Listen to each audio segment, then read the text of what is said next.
When Job received word that all of his great wealth had been lost and that his children had died in a natural disaster, he did not curse God or even complain.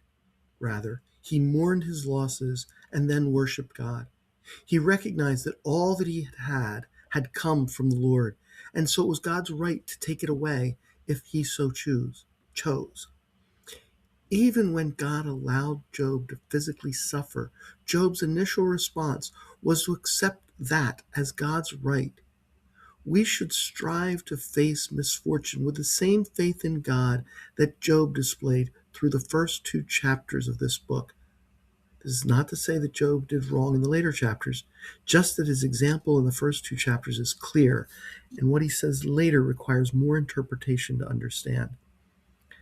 After Job's friends were with him for a week, Job felt the need to vent. He spoke, at least in part, to distract himself from his pain, as many of us sometimes do when we have great pain or discomfort.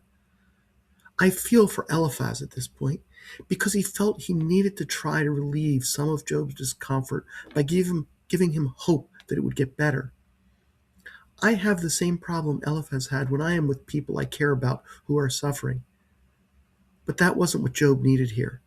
I struggle with this, but Eliphaz and the other friends should have stayed silent or just limited themselves to expressing empathy for Job's suffering. And actually, Eliphaz's problem was that he did not know when to stop. I think that what Eliphaz said in the first 6 verses of chapter 4 were good things to say in response to Job's initial lament. Here, Eliphaz reminds Job of the good he had done in the past, and that he should put his confidence in God and maintain his integrity, even in the face of this terrible suffering. But then Eliphaz says some things which suggest that the source of Job's suffering was Job's sin, which, even if it was true, was not the right thing to say at this moment. Then, in chapter 5, verse 8, Eliphaz again says something helpful.